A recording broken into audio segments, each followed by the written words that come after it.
Hello everyone and welcome to Kings Talk presented by Caps the Crown. This is Tony with me. As always, we've got John. This is the first time we're going to be talking since the draft. And on top of that, it's also free agency tomorrow. A lot going on. John, how we feeling? It's that perfect little nugget of time between the draft and free agency where reports come out and then reports come out the next day and they conflict each other. So it's, I guess, a time for intrigue and a time for speculation. Even if it's pretty short at this point with the free agency going to start in mere hours, I guess we could say. Yeah. Might be a stretch to say that, but hey. A little over 24, but 3 p.m. Pacific time on Friday. But yeah, a lot of reports coming out over the last couple of days. A lot of reports from Jake Fisher himself, who I've heard as an intriguing source at some point. So yeah, you gotta love those articles where it's just like something about free agency, and then just every paragraph is like a new thing. It's like, how could you have this much information coming out? Jeez. You work for Yahoo Sports. Yeah, for real. He used to be on. Remember, he used to be the Bleacher Report guy. Jake Fisher. He used to be the Bleacher Report. And I guess now he's with Yahoo with Chris Haynes. He's still on Yahoo. No, I think Chris Haynes is. I don't know. Maybe he is. He used to be. I don't know if he still is. I don't know, because I know he has the TV job with TNT. I don't know if he does. Yeah, he does, huh? Yeah. And so I don't know where he reports to. I think he reports to The Athletic, doesn't he? That sounds right. I don't know now, because he just... A little homework for the listeners at home. Go ahead and look at Chris Haynes. Chris Haynes. He put out that report that the Kings were interested in Anunoby and Siakam on his podcast. Mm-hmm. You remember that? Yeah, with you're talking like a couple weeks ago? Oh, it's funny. He's a senior NBA, like maybe last week. He's an insider for TNT and Bleacher Report. So him and Jake Fisher they swapped jobs, I guess. That's fun. I guess so. People moving up. What a beautiful job. Yeah. And, the great thing is if they're very lucky, the ultimate promised land at the end of the tunnel there for sports journos is capcitycrown.com. Oh, yeah. I mean, this is where everyone's trying to be. It's a very exclusive club right now, 2 members, but if they play their cards right, they can prove themselves, We'll think about adding a third. We'll see how the facts come out, Jake Fisher. Jakey Fish. But why don't we take a step back before we get into free agency a little? I know the draft was a week ago today. But let's talk a little bit about these guys we brought in. Colby Jones and Jalen Slauson. The Kings also traded their first-round pick along with Richaun Holmes to the Mavericks. Basically just a salary dump. I mean, John called this in a good article. Priority 1 was getting rid of Richaun Holmes' contract this offseason to really open up that cap space and be able to sign big free agents, hopefully tomorrow. And obviously, I know you think it's a success, but you want to go a little more detail as why you really like that trade that McNair pulled off last Thursday? Well, I mean, first of all, you're absolutely right to point out that it was my belief, as well as a lot of other people's belief, because I think that you're really tied into the fact that the Kings are trying to extend Domantas Sabonis. They're trying to add to the team in free agency, whether that means keeping certain guys or bringing other guys in. Financial flexibility was the biggest thing. The best way to secure that was moving Holmes. They did that, moved the 24th pick, and yet they still got a guy at 34, traded up with a future second, 4 picks between the 38th and 34th pick to get Colby Jones, a guy that very realistically could have gone at 24. Mm-hmm. And when you put it that way, it's like, that could not have gone any better. It really could. Effectively, if you want to look at it a certain way, really look at it as a juicy thing, think about it like, if you really want to maybe play in a little bit of a fantasy world, the Kings got Colby Jones at 24. Think about the Kings trading 38 and Richaun Holmes to Dallas. That's a good point. I mean, obviously, Olivier Maxence Prosper is going to be a good player. I don't know what the Kings' thoughts were on going with him or whatnot. Obviously, they really valued Jones, and it just felt like from the beginning, we've been talking about it for a couple weeks now, this class was really good. This is a really good draft class. There were a lot of guys getting drafted mid-second round that I think in a lot of other classes would have been late first, early second. I mean, I think you talk about guys like Tristan Vukcevic, But even a guy like Julian Phillips out of Tennessee, that guy's got enough upside to be a first-round pick, I think, in a lot of people's minds. So walking away with Colby Jones, financial flexibility, and to top it off, Jalen Slauson, literally the one guy that we did not do a pre-draft write-up on. I was texting Tony when the draft happened. I'm like, all right, it would be pick 54. I mean, it's TJD, right? Everybody. I was like, it's got to be Trace Jackson Davis right out of Indiana. It's going to be beautiful. The Kings going to have the perfect draft. They still had a great draft. They got Jalen Slauson, bolstered their 4th spot. Great defender out of Furman. Proven winner, loyal guy. I think a guy that obviously isn't going to like amount to like this terrific player, I don't think, but you're going to get a value pick at pick 54 as a guy that really knows how to and seems to want to fit in to what you're doing. That just tops off a hell of a night. Yeah. Just terrific. Yeah, it is a terrific night. I thought it was a great trade. You know, it was 24th pick. Yeah, Omax could be a great player, but, you know, you trading a 24th pick. It's not like trading a lottery pick. So, I mean, I appreciated it. You got to get rid of that contract. And now I'm very excited for tomorrow. I'm really interested to see what McNair can pull off. But kind of going back to Colby Jones, our first pick of the night, our first real pick of the night, who's staying in Sacramento. What do you like most about him? What do you see him playing at all in his rookie season on the Sacramento Kings opposed to the Stockton Kings? If I had to free agency period, just this little point in between the draft and the free agency, if I had to give you my opinion as to what his role would be classified as, he's basically, in the way I see it, he's going to be kind of taking that Terrence Davis role. Mm-hmm. Essentially that third shooting guard, kind of like drifting onto the wing and doing other stuff, but just kind of a call upon when needed, kind of a guy, next man up type of thing. And that's just perfect for Colby Jones because Colby Jones plays both ends of the floor pretty well.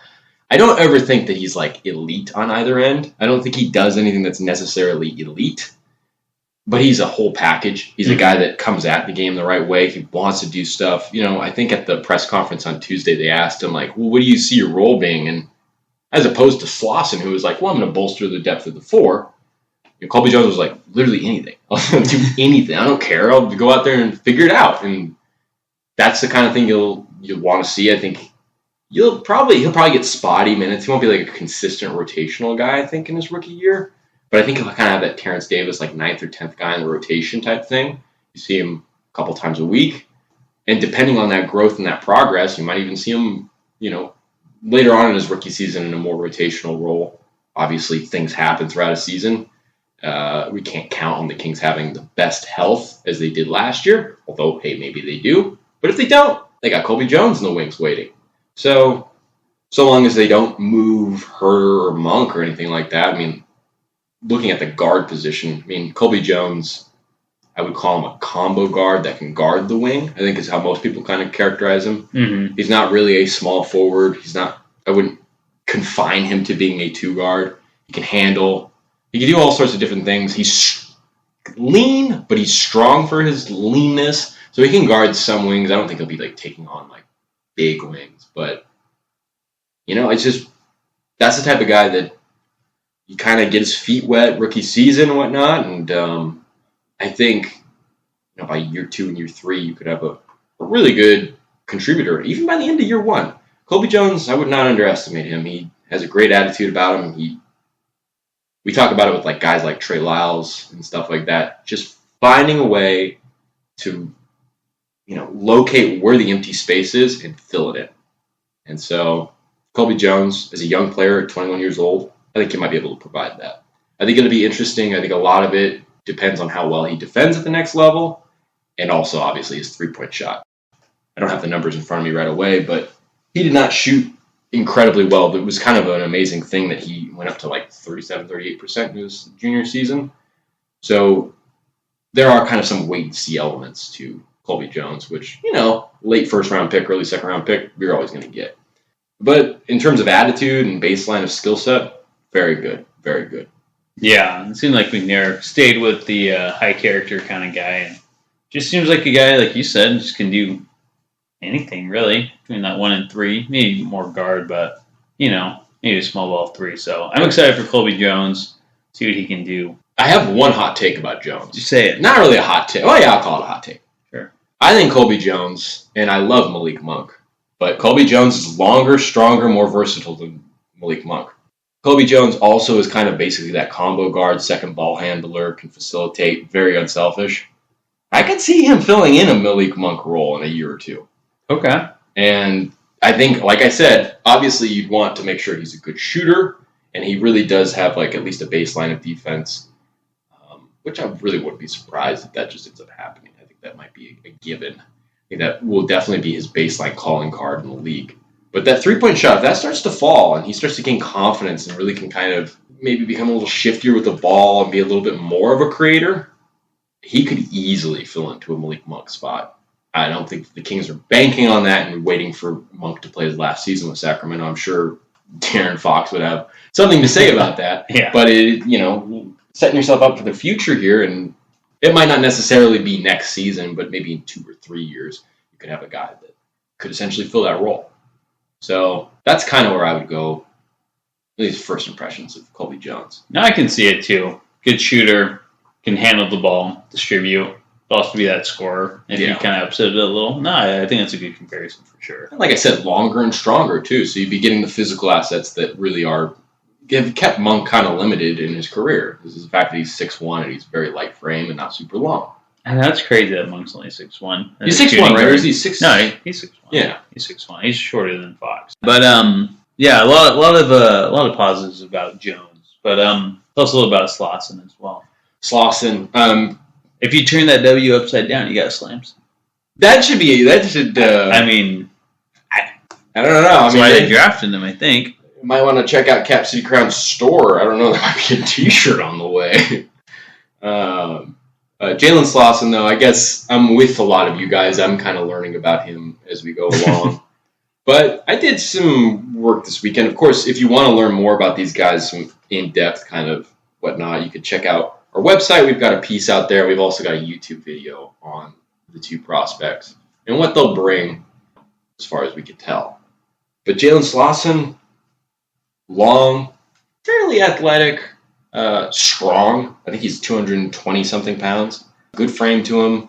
At the press conference, he was specific about his role, like I noted earlier, that he's here to bolster the depth of the 4. So, kind of doing this out of order, before I get more into Slauson, thinking about, what would his role be? I kind of think of his role as that, technically speaking, maybe this is, a little wishful thinking. It depends what the Kings do in terms of bringing in guys that, not just bringing in Vesikov and Lyles, but maybe making that big acquisition also, which could also be re-signing Barnes. We'll get into that.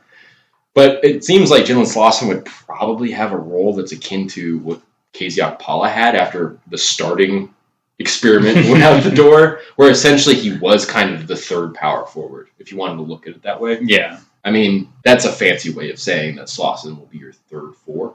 Mm-hmm. And maybe even your fourth 4 if Lyles is your second 5. But that, I don't know. So I think Slauson, it'll be a little more difficult for him to get on the floor than Jones. But again, you're talking about a guy that he's a really good defender. In terms of rotations, it seems like his strength. He's just excellent in terms of understanding where to be, where his guys are at, and being a team defender. He's a great chase down block artist, but even on those rotations, protecting the rim, he's got enough length to him. His wingspan, I think, is 6'11 3/4, 7 feet in my book. No, 6'11 3/4, round up. Oh damn! But nice and long. Like I said, strong. So I mean, you're going to see him guard kind of 3s and 4s. He's not super laterally quick. You don't want him on a guy that.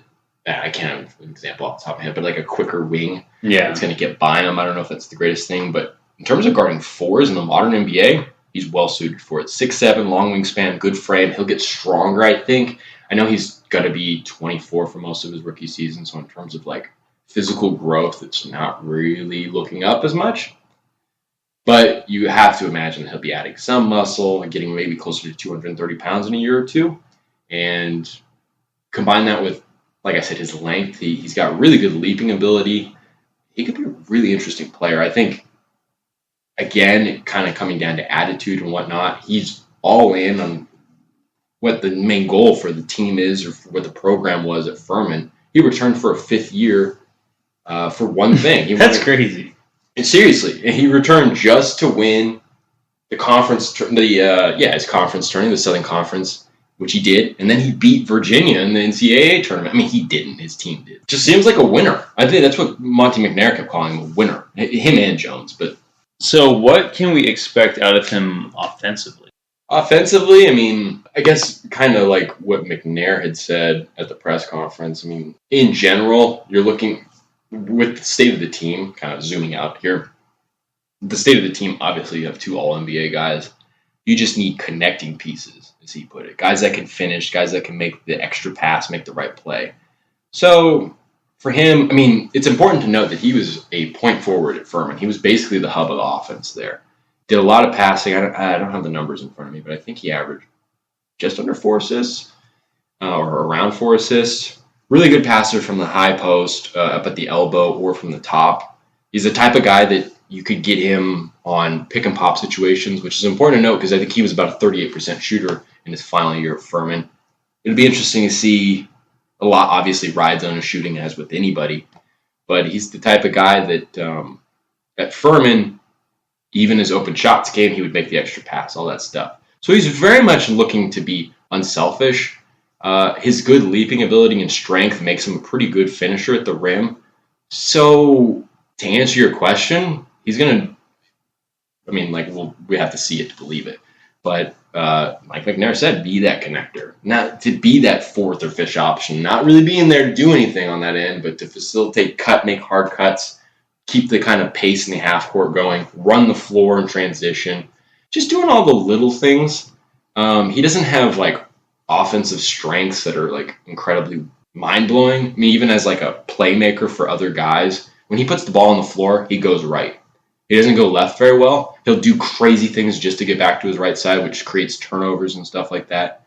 You're not going to want him to even come close to being that point. Point forward at Furman is a little different than point forward with the Sacramento Kings or any NBA team.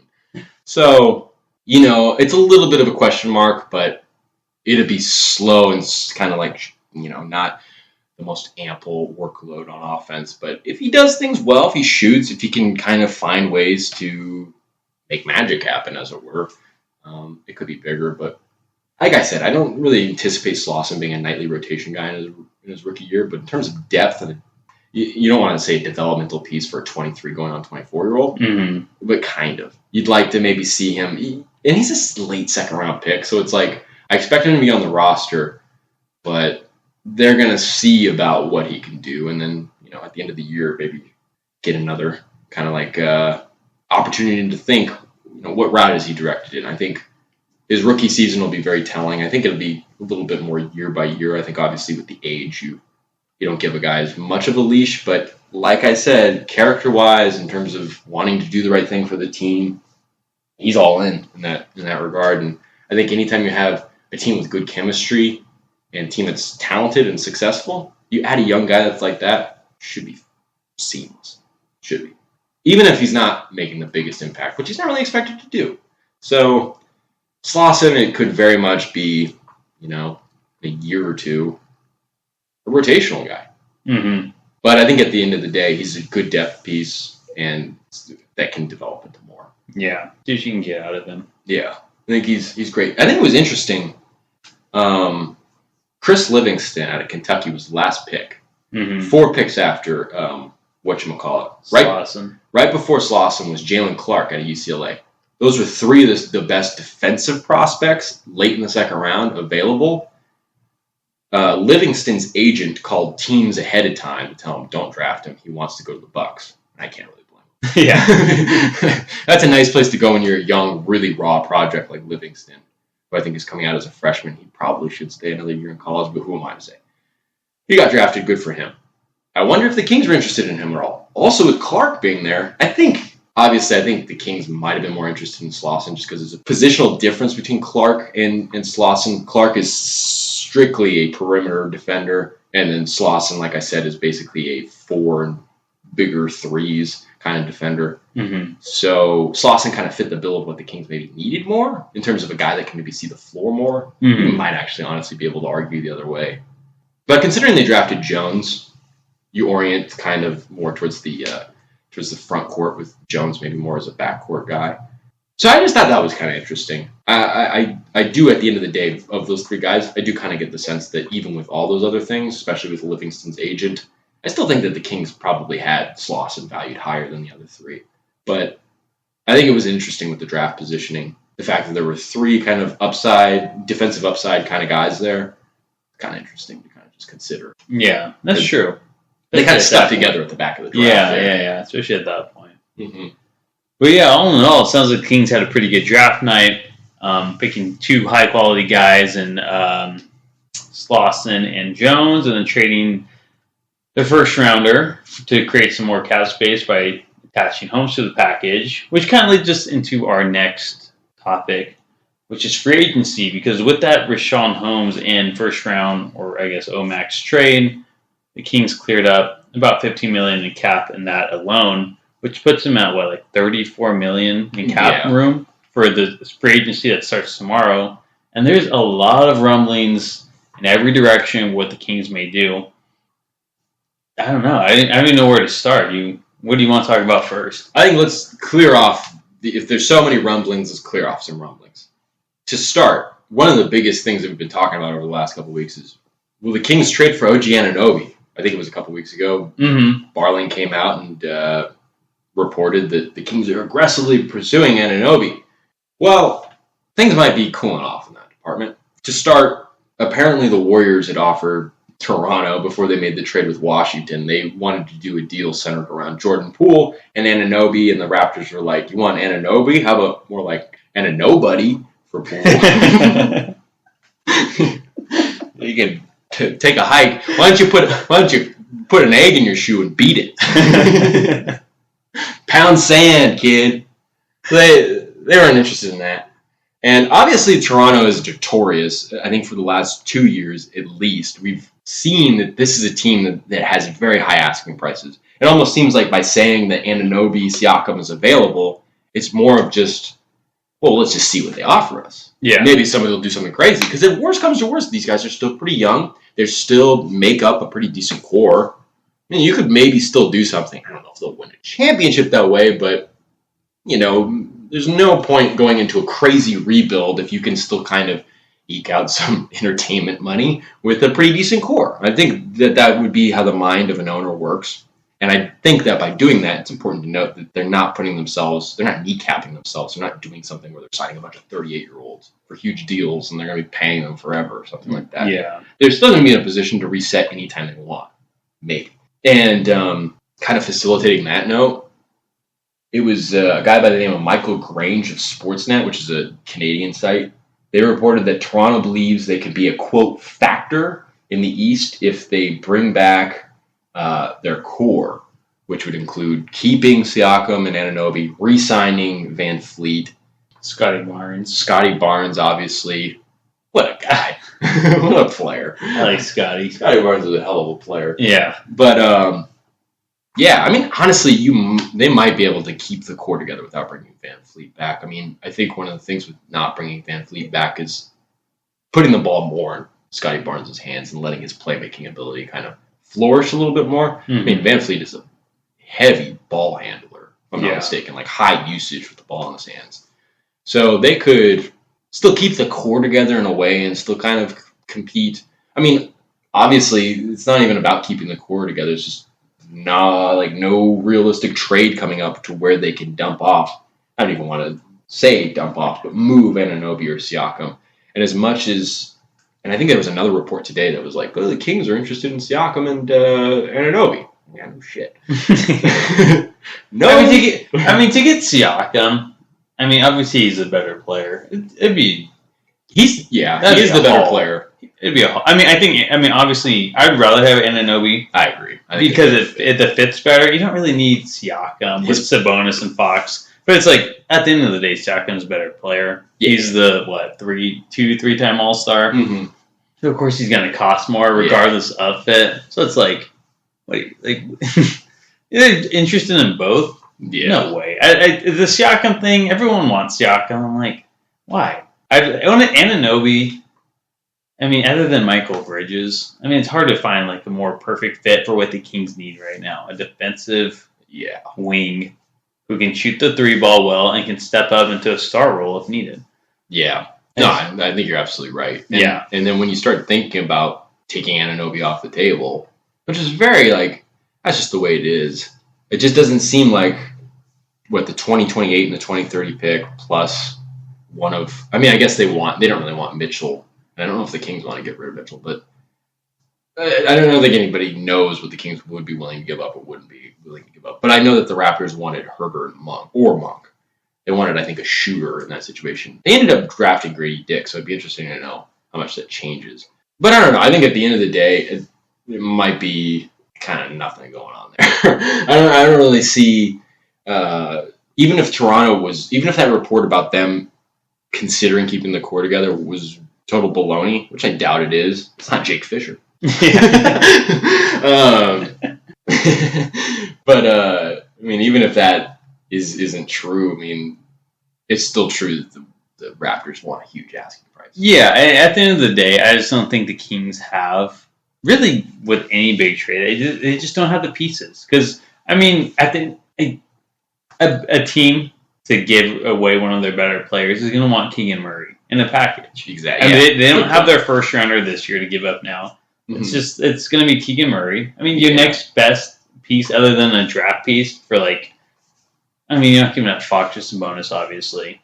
What? But it's like Mitchell. And it's like, Mitchell's really not worth that much. So it's just like, I put out that trade and it was like OG for Mitchell, Holmes at the time, and then like the 28 and 30. It's just like, now, obviously, not having to include Holmes makes that a big deal, and I do think that is true. There's something to the idea of, well, they might be interested in Mitchell because Mitchell could fill in that starting one, and if you're talking about a situation where Scotty Barnes would be your main facilitator, Mitchell has no problem being your main defender up at the one. And that's a good point. I guess Holmes removing him does kind of boost it. Yeah, but I think for the Raptors standards, 2 future first-round picks and Davion Mitchell, I don't think it's going to cut it for Anunoby. No. Yeah. You need that next like decent prospect. Yeah. Mitchell, maybe if Mitchell has a good year this year, but so we'll see. But yeah, Anunoby doesn't seem likely anymore. But I mean, there's still other guys out there, names that we've seen float around for that 3-4 spot, because there's a lot of talks about maybe even moving Murray to the 3 spot. It's just kind of like that forward spot, really. I mean, we've heard from Jake Fisher, our buddy. You got Draymond Green. You got Chris Middleton. You got Kyle Kuzma. What do you feel about these names? Okay, well, let's start with Middleton. He's not coming. No. Draymond, he's not coming. And just on the Draymond thing, like, nobody, you don't really hear the Middleton thing talked about as much, but the Draymond thing, it's like constant. I think Brian Wentworth started it last week. He's like, well, if he doesn't sign with the Kings, and if he doesn't re-sign with the Warriors, and I know it's extremely likely he's going to re-sign with the Warriors, but hear me out, because we're in this period between the draft and free agency where I need something to say. I think he might sign with, and I don't know where I'm getting this from, but either Sacramento or the Pistons, which again is the most unimaginative thing. It's like he's going to stay in Northern California and go to Mike Brown, or he's going to go back to where he went to school and where he's from in Michigan. Yeah. That's off. Okay, let's see what Steph Curry has to say about that. I think Draymond Green might be the single most important figure to his success and his production. Yeah. So, yeah, I don't think Draymond's coming to Sacramento. Although, I can't help but to ask, he would obviously fill in, and it's not going to happen, but he would obviously fill in he'd fill in 2 main needs that the Kings need. He would be a former defensive player of the year, and he would be a vocal leader. Yeah. And I think more importantly, and I think if things really were going to work out well, he would maybe know his place among the team, but he would focus on galvanizing the defensive culture of the team. And that would be huge, because, I mean, as much as Kings fans have, their qualms with Draymond, I get it. I mean, it's crazy out there. But, man, if you could have a guy come in and try to, boost that defensive kind of trajectory that you got going on there, Draymond would be the guy to do it. But then, of course, there's the age thing. It's the age thing and the contract he's going to want. It's just like, Yeah.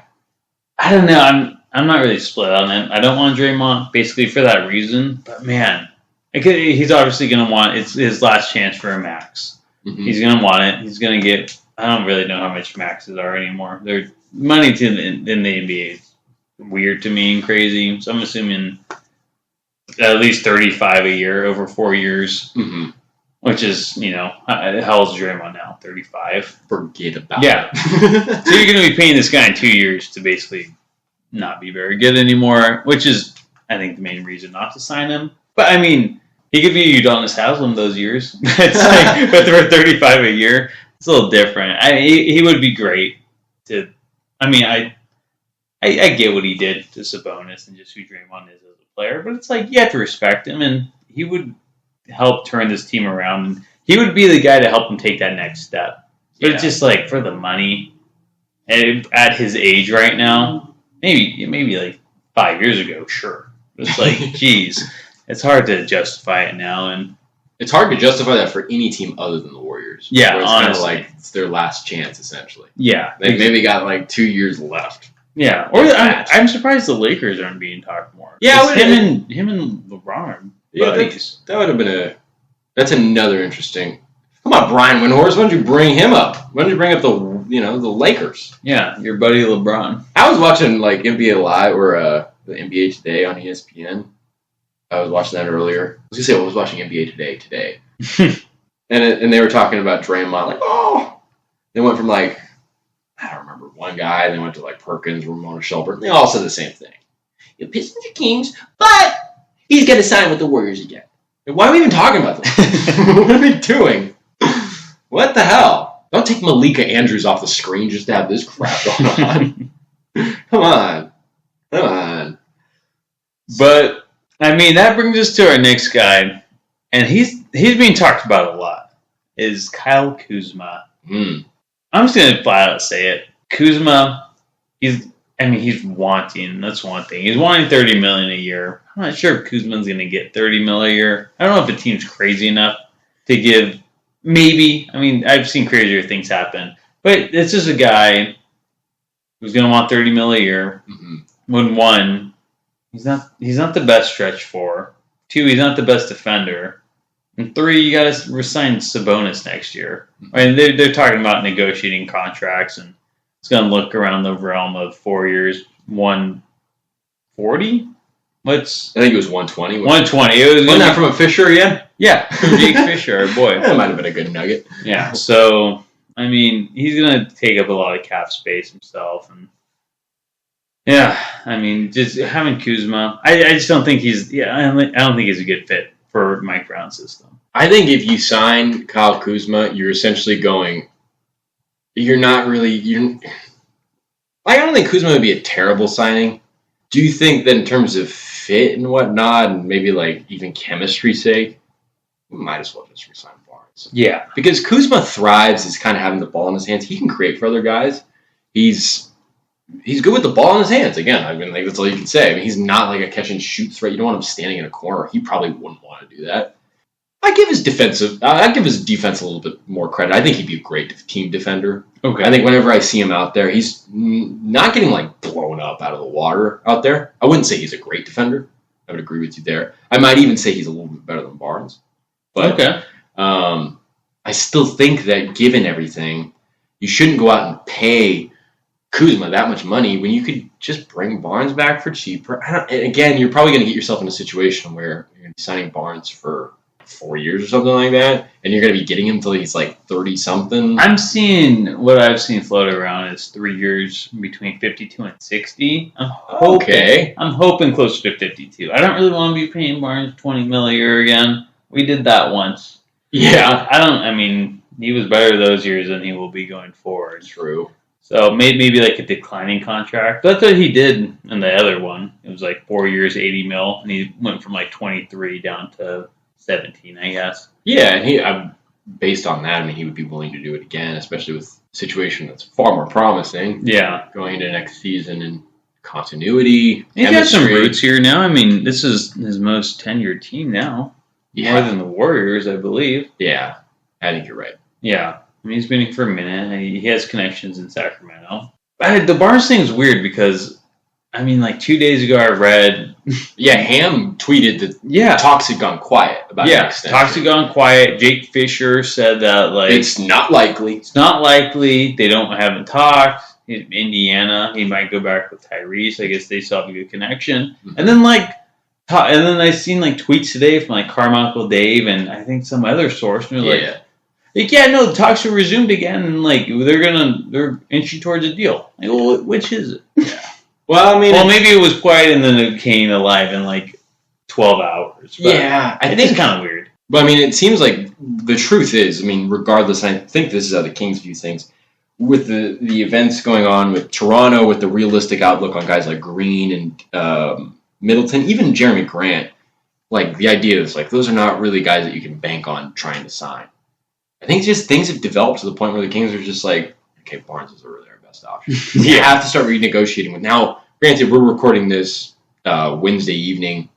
They have, as of now, a day and a half essentially to go ahead and do that extension. Otherwise, it becomes an unrestricted free agent, which makes things, I guess, a little bit more challenging to get him because he'll be having other guys in his ear. Obviously, he's had some negotiations with Indiana. I think he's had some negotiations either with Dallas. I think there was another team in there. Wait, that's true. Is that not tampering? I guess interest. We'll say interest. There's interest going on. But, yeah. I don't know. I mean, it just kind of sounds like, given everything, I mean, everything, last night, just the day before, it really seemed like all signs were pointing to Kuzma. And even that didn't feel right. I never thought McNair would go for Kuzma. It doesn't feel right. I texted you the other night. I'm like, there's no way. I'm just like, there's no way. The article I wrote for yesterday, it was like, I had to throw in that last line. But that's how it is for now. Or like, it seems like they're going after Kuzma, or at least that's how it is right now. Things change so quickly. Yeah, they do change quickly. And also, it's just like, who really precipitated this thing? It was that Fisher report. Yeah. I mean, there were some talks like Kuzma because everybody knew it's like, okay, he's going to be a free agent. Kings are going to have this money, especially with Holmes getting moved. Oh, they're one of 4 teams with over $30 million in cap. They'll have something around $25 million given when the Domantas Sabonis deal gets done, I think, and something else. So many freaking reports I'm reading today. I know. But it's a lot. That Fisher article is one big report in itself. I said it covered like 15 teams. Yeah, it covered like everyone. They're like it was split between paragraphs too for the Kings. Like, oh, okay, we're talking about us again. Which also noted that they're probably going to re-sign Lyles, which is getting used to Kings fans and something I kind of assumed he can't. Yeah, I mean, he wanted to come back. He was great. Why not? And it makes so much more sense because even if you don't want Lyles to be a full-time backup 5, if you don't get because you get Kuzma, and you get Zinkov, well, now you're like really, and you sign Lyles again. Well, not what you have 3 great power forwards. Yeah, like 3 really, really good power forwards. That's a good point. I mean, Zinkov is kind of the question mark there because he hasn't played a day in the NBA. Yeah, but that shooting should help him. Now, I don't know. It just doesn't really make sense. It seemed like really, if anything was going to happen, it just seemed like Anunoby trade, and that just nothing's happened there. Yeah, and honestly, in hindsight, if we were really being honest with ourselves, it was kind of unlikely probably to begin with. Yeah, just given the asking price. Yeah. And especially with when things were kind of realistic, it was including Holmes, contract dump type stuff. It's just like, what world are we living in? Yeah. What are the Raptors having money on the Kings this year? That would be actually kind of funny. That's true. It was more, I mean, Anunoby just fits so well. Mm-hmm. It's like you want to believe, but yeah, I mean, that's probably not going to happen. Yeah. Well, maybe it's one of those things where he'll hit the market and the Kings can negotiate with him someday. That's true. I mean, he's going to be a free agent next year. Yeah. And I mean, really bank on that, really. Let the Raptors believe in their core for another year and then, not make the play-in and then OG wants to go elsewhere. And that's the thing with the Raptors, because there was talks about them trading Van Fleet, wasn't there? I don't know. At the trade deadline? Probably. I know I wouldn't there. But. Fact check me on that, listeners. But on that note, if they are so willing to potentially trade a guy but then not be satisfied with it and then just let him walk in free agency, well, who's to say that doesn't happen with Anunoby?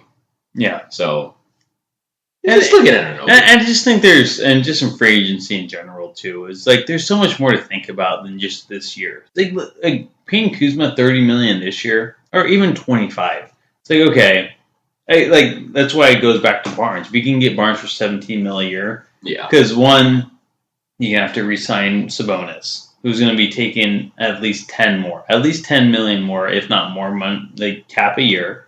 You're probably going to want to keep Monk. You're not getting Monk for $9 million a year if he has the same year again. So that's like that $34 million becomes like 15, if that, next season. If you sign Kuzma, it becomes like nothing. Yeah, you're down. You got like $5 million to work with next season, and I just don't think Kuzma's the game changer. Yeah, I think also to that fit thing, it just doesn't. I don't see how signing Kuzma propels them into a situation where they're building their standing. I think he helps, but I don't actually see how the Kings are better with Kuzma as opposed to the Kings with Barnes. Yeah, I agree. I think Barnes is far better. Like we were talking about it with the rookies, Barnes is far better at just figuring out things to do. When Mike Brown talked to every player at the beginning or prior to the season starting and gave everybody a specific role, Barnes' role, as he said at his exit interview, was just do whatever's needed at that time. And Barnes did that pretty well. I mean, there were times where he didn't have huge rebounding numbers one night, but he'd score, or he didn't have huge scoring numbers. Well, he'd rebound, or he'd get to the line or something like that. I mean, he had an effect on every game, even if it wasn't astounding. And I do think there were a lot of stretches this season where he was a bit of an underwhelming player. But I don't know. I just still think that the Kings are probably better if they bring back Barnes. And if you have Barnes on a contract that's cheaper than Kuzma, if you're talking a year from now, it's far more feasible to move Barnes than it is to move Kuzma. Yeah, exactly. I mean, if Kuzma was coming out the same contract as Barnes, I'd be like, Kuzma. Well, it's like this. Perfect way to put it. I mean, if you were given the option and you had to sign one of these guys to a 3-year, $90 million contract, you signing Kuzma or you signing Jeremy Grant? I'm signing Jeremy Grant. Yeah, but where's the talks about him? Yeah, I think that's a good question. Jake Fisher could not read the signs and the stars on that one. But also, I think that there's probably a bit of a waiting period on what Damian Lillard. I mean, you want to say what the Trailblazers want to do, what Damian Lillard wants to do, really. I don't know. It sounds like there's conflicting reports about what Portland wants to do, but if I was one to believe, they're going to bow down to Lillard. They're going to be like, we got Scoot, which was a steal in the draft. I don't know what Charlotte was doing. Yeah. It's just, I'm like, where I've seen this story before. I think Brandon Miller would be a good player, but I don't think Brandon Miller's going to be like a perennial all-star. Yeah. Like Scoot Henderson, you could almost make the argument that Scoot Henderson could be the best player in this draft because if Wembanyama runs into injuries, which is probable. Yeah. I mean, like, look at Zion. 4 years later, we're looking at him going like, all he does is screw porn stars. He doesn't get on the floor. I'll tell you what. But, yeah. I guess talking about Grant there, it's just, I don't know. Why would you want to stay in Portland, though, if you're Grant? If they're getting somebody else, right? Then you're kind of like, well, something going on here. I've seen this before in Portland. I hate Portland. I hate Portland so much. I hate Lillard. Just leave. Look at this drama in Portland. You have Scoot Henderson. Just rebuild. Trade Lillard and rebuild around Henderson. Henderson, Sharp. I mean, like, right there, you got two guys that, in a couple of years, could be a dynamic duo. Yeah, but no, they want to stick with Lillard. Watch them trade one of them away for like a big name. I hate that franchise so much. And like I was saying a couple weeks ago, they're that team just always one step in front of the Kings because they have Lillard. Yeah, and it's just like, oh my god, they take trades from us. They took Chris Murray from us. Yeah, they did. It's just like, oh my god, just quit it, just rebuild, please. Yeah. Because they're always going to be, like you said, they're always going to be buyers, and they're more desperate than the Kings are, and they're gonna give up just a little more for that Anunoby or someone. It's just like better if they pulled Anunoby. Isn't that what I said? Like, yeah. Like, yeah, they're going up for Anunoby. I'm like, hey, watch Portland. Yeah, exactly. And they're gonna give Scoot Henderson for him. Great. Oh, if they did that, I'd be like, well, That was probably the only way you were going to get OG Anunoby. Yeah, exactly. The Kings don't have anything like that. I mean, obviously, 2 future firsts in Murray, Keegan Murray, I think, would have a little bit more pull, but yeah. And it's kind of nice, though, that the Murray twins, to fulfill Kenyon Murray's wish that they're not on the same team at the start, their NBA careers. It is kind of nice they're in the same time zone. That's true. You know? Yeah, watch them at the same time. I guess that does make it more difficult, actually. But we got Keegan's game on and Chris's game on. No, I mean... Well, they'll play each other more. Yeah. Too. They're in the same division. I wonder if they'll, like, leave Iowa now or something. I think they're based in Iowa. Yeah, I would imagine. They have such a connection, though, to Iowa that I just don't see them leaving. And Kenyon himself, he went to Iowa. He was Right. a basketball player. I think he has a younger daughter or son. Yeah. That go to school there. So I doubt it, but I agree. I think it'd be good for their development not to have that crutch with their twin there. So it'll do them good for sure. But I don't know. I guess Chris Murray would have been a cool pick. Yeah, we reunited the picks after Keegan had such a good rookie season. Yeah, I mean, considering the fact that Chris got drafted 1 slot ahead of essentially the Kings slot. Now, obviously, we know how things played out, so maybe that tips the kind of scale in one direction or the other in terms of this question. But it's like, do you think if Murray hadn't gotten picked at 23 that the Kings would have just taken Murray at 24? Because there were all sorts of reports that were like, there's no way Chris Murray goes beyond 24 because the implication was that the Kings will not let him slide.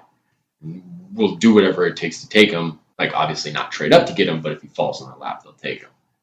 Obviously, we've been spending about 45 to an hour talking about the flimsiness of reports, especially at this time of year. So it's like hard to say, but it would have been interesting. Do you think, I guess a better question would have been if he was available at 24 in Dallas, they were talking to Dallas, and Dallas was like, yeah, we want that guy, which I think is how that works. Yeah. Imagine they tell them who they want. Yeah. Do you think the Kings would have still gone through with it? I think so, right? Yeah, I mean, moving Rashawn was priority. Yeah.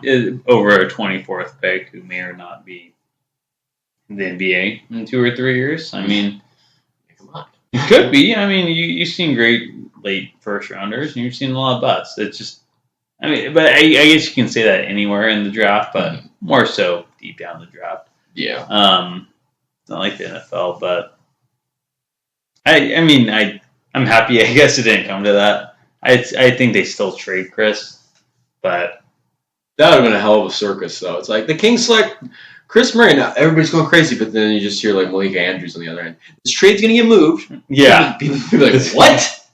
What? Were you separating the children? Yeah, Monty's probably just like, thank God. I did not want that to happen. Yeah, save that PR fucking nightmare. Yeah, exactly. That would not look too good. But things worked out the way it did. Yeah, it was a good draft night. Set us up for free agency very well. A lot. I don't know. We'll see what happens tomorrow. I honestly doubt anything big. I wouldn't be surprised if they come to a negotiation with Barnes the day you're listening to this, folks, which would be Thursday. You think I doubt Barnes extends. I don't know, but I wouldn't be surprised. I would. If you're this close to free agency, you might as well test the waters. Yeah, but I mean, considering the fact that they had negotiations earlier in the month, they must have had some. They're picking up where they left off. It's not like they're like at a starting point in negotiations. They have kind of like a tentative leave-off point. I didn't want to say a tentative agreement because they haven't agreed to anything, but something to kind of pick up where they left off. I just wouldn't be 100% surprised. I don't know if it necessarily happens, but yeah. I do think that Barnes probably, I mean, I don't know if he does end up back with the Kings, but I kind of think that given the options would seem to be dwindling and contracting into a little bit more narrowed scope, that would probably be the route the Kings would want to go. What if the Kings lose Barnes to the Pacers and then they lose Kuzma to someone else? I don't know. Imagine, that would suck. You go after you'd have because PJ Washington got extended a qualifying offer, so he's going to be restricted free agent. And I don't even think PJ Washington is worthy of like $20 million a year to be a starting power forward, but that's what he wants, and that's probably what he'll get. Yeah, exactly. And that would be your next best option, essentially. Now, I would be willing to be corrected on that. Maybe if there's like a trade option out there that people think, but in terms of like who would be available to sign, I think maybe you could. Well, if you're talking about restricted free agents, you might as well go for Cam Johnson. But Cam Johnson seems like he's either going to go to the Nets or his old buddy, old coach, Monty Python, Monty Williams over in Detroit. Seems like they're going to throw a huge offer his way, or at least that's what I read yesterday. Again, who fucking knows? Yeah. I mean, at least they have some flexibility with Keegan Murray in the sense he's a 3 or a 4, depending on what they want. So it's like you can go, either way. Even though that position's, I feel like, becoming more like just the forward position in general. Yeah. But, you just have that option. I mean, if you have to go after PJ, I guess you gotta go after PJ. Yeah. I just don't know. It's just like, I think he can kind of stretch the floor, but I think he only shot about 35% last year. I mean, like, his numbers were good. I think he scored about 15 a game with, like, 5 rebounds. And I didn't even think he was a full-time starter, so... Who is he, Harrison Barnes? So, I don't know. And I just don't think... Like, he's not a great defender I'm not, like, a huge P.J. Washington, like, expert, but from what I understand, I don't think he's a great defender. He scored 16, 5 rebounds a game on 35%, but a career 36. Mm-hmm. Did he start off his career well from 3? Yeah. 37, 38, 36, 35. He could be getting a great player. I mean, he's only, 20? He's 24, so he'll be 25 probably. Played the center last year, it says. It could work out, but that would be a bit of a gamble given the money that he'd probably be coming. That is very true. Because he was asking for $20 million when they were talking about an extension, I think a year ago, and Charlotte offered him, I think, 12. That was the qualifying offer? No, that was a potential extension last summer. Oh, well, what's his? I don't know, but not nearly enough. Yeah, but just to make him that an RFA. Yeah. Get him in their ballpark there. Yeah. But I don't know. PJ Washington, like when you start talking about like, Anunoby, Kuzma, Jeremy Grant, even Harrison Barnes, it's a bit of a drop off when you're talking about PJ Washington. That's fair. I think if PJ Washington, but again, it's not even a role you need a backup for. I think PJ Washington would be one of the best backup power forwards of the league. And I think he would be best suited to be a role player. I just don't know if he's the type of guy that you want to give that kind of money to and that kind of role. Of course, if the Kings wanted to maybe sign him for 17 or 18 million or something like that, and you have Zenkov and Lyles and all these different guys, you can kind of mix and match. Maybe things work out a little bit better. Maybe it almost makes it sound a little better. Mm-hmm. But still, I just feel like I'm crawling back to Harrison Barnes' front porch. Yeah, that's what it seems like. HB40. It's been such an up and down ride with Barnes. Like, I feel like at the beginning of this, not even the beginning, but around the beginning of the season, it was like, the Kings want to re-sign Barnes. And, like, I feel like that was, like, talk all year. Or it was they didn't want to trade him. Yeah. They were going to keep him. Yeah, you're right. And then it was like, we want to re-sign him or extend him. And he had the terrible playoffs. I feel like that's sitting in Kings fans, like, the back of our minds too much. It's like, jeez. Yeah. You really screwed us over, dude. You're awful. And on top of his age and stuff, but, I mean...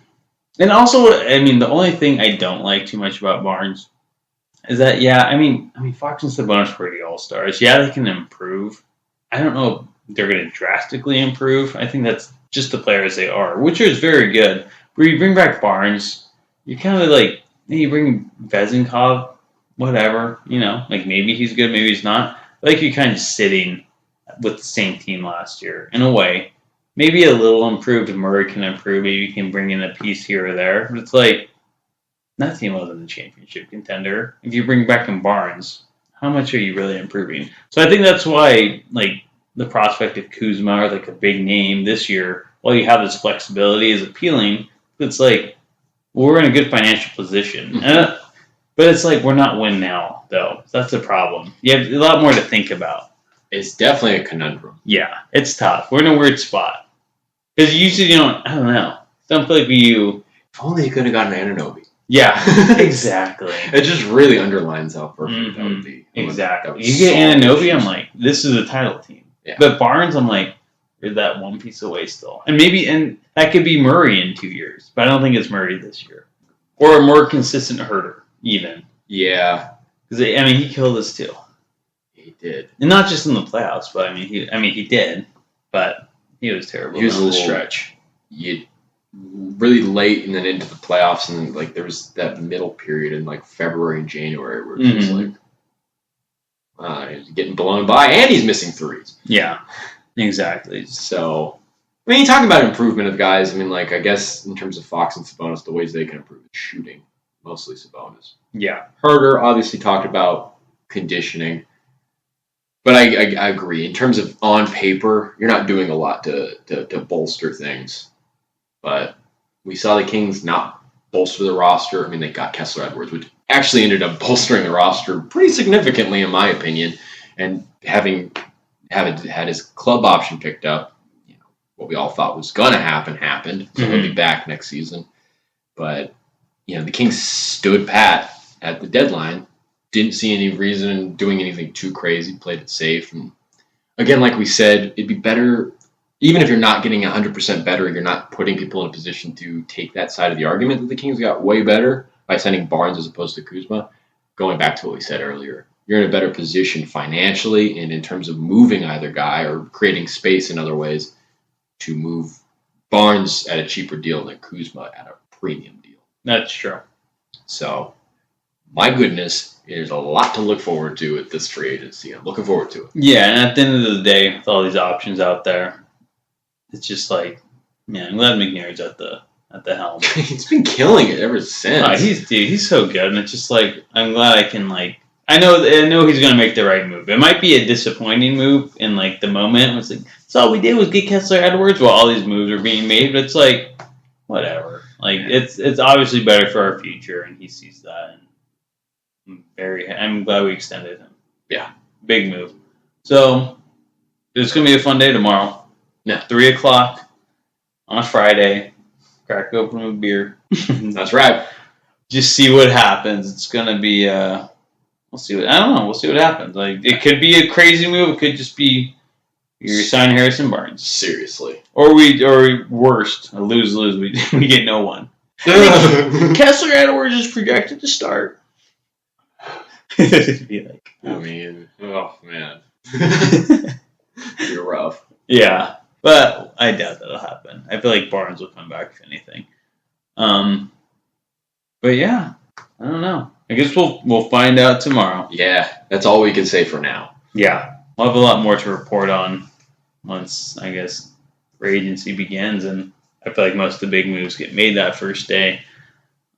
Sometimes within that first hour. Yeah. Although the tampering's not a thing, right? But wait, what are the agreement? I don't even know. I'd have to read up on what that is because I know in the NFL they're really strict about that. Are they? Yeah. Tampering gets brought up all the time. You don't see it as much. You do see it with who lost their picks. Yeah, it was the Sixers, Chicago and Philadelphia. And who the Sixers signed? Harden? No, I don't know who the candidate in question. I remember one year. I feel like it's every year. It's 3:00 hits, and then Shams or Adrian Wojnarowski just start tweeting. It's 3:00. How long were those sitting in your drafts? Yeah, Lonzo Ball signs to Chicago. What happened to Lonzo Ball? Is he ever going to play again? I know. There's all sorts of players like Ben Simmons. Is he going to play again? Yeah. Even Zion, like we said earlier, is he going to play again? They need to get all those guys on the same team. Have an expansion team. They only play 41 games a year. Yeah. So they can showcase their talent. And, it's better. They just need to go to the G League and I can see that. That'd be so funny. This is the most watched team. Oh my God, they're coming to Stockton tonight. We're gonna watch Ben Simmons, Zion Williamson on one leg. Whatever. Oh my God. Well, you got anything else to add? I think for now we're good. Let's see what happens in free agency. All right. Well, a lot to look forward to tomorrow. We'll talk to you next week. Until then, have a good one.